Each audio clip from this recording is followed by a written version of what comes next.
Hello everyone and welcome to Dutch Greybeard. On March 21 of this year, I posted my Read What You Own challenge video, and I made an update video at the beginning of June. In the meantime, the clock kept on ticking and I kept on reading, gradually.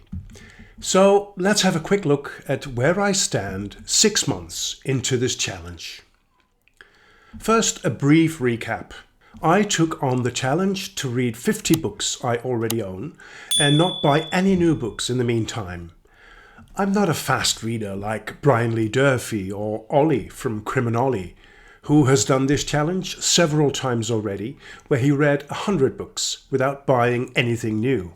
So 50 books is more than enough for me to be a real challenge. In my first update, I mentioned that I had bought 3 books second-hand. They were the first trilogy by Jenny Wirtz, The Cycle of Fire. It is only fair that I add these 3 to my challenge, so instead of 50, I now have to read 53 books without buying any new ones.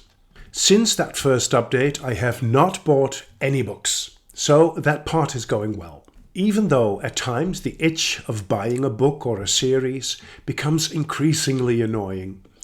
For instance, I already know that next month I will buy a new book. It is a collection of letters by my favorite Dutch author, Jeroen Brouwers. The book holds the entire correspondence between him and a fellow writer-publisher, Geert van Oorschot. These two had a remarkable friendship, and once the book is in my hands, I will instantly read it. And if I'm able to stick with my plans to read the 4 Stormlight archive books by Brandon Sanderson before number 5 is published coming December, I no doubt will be buying that one as well. You may think that at this rate I will never finish this challenge.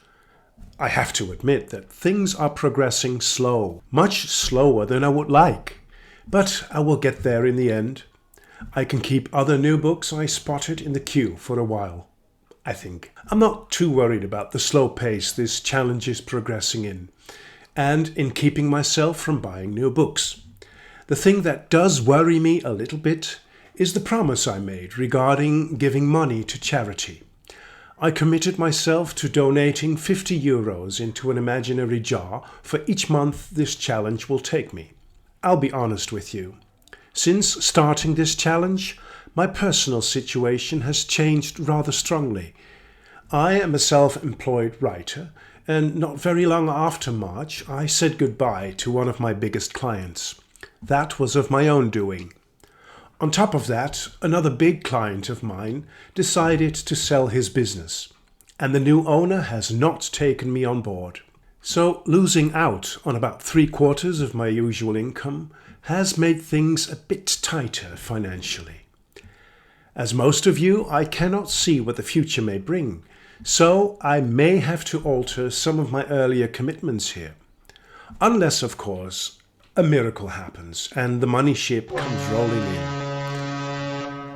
So, what's the score at this moment in time on September 23, 2024? Since the start of this challenge, I have read 24 books, so I'm nearing the halfway mark. From there it will be downhill all the way, I hope. This is the chart to prove it.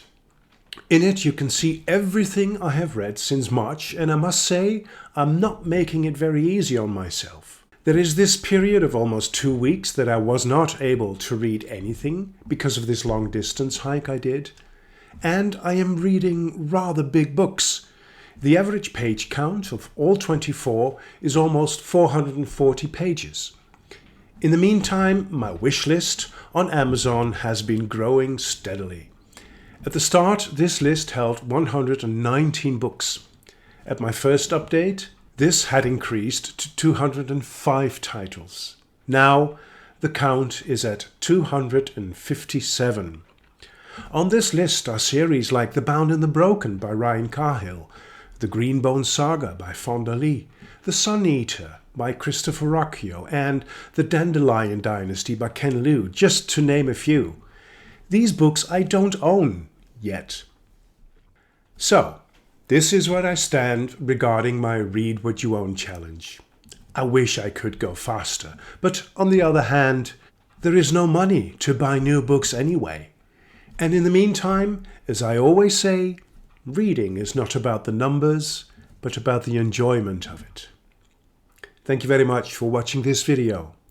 Until we meet again at Dutch Greybeard.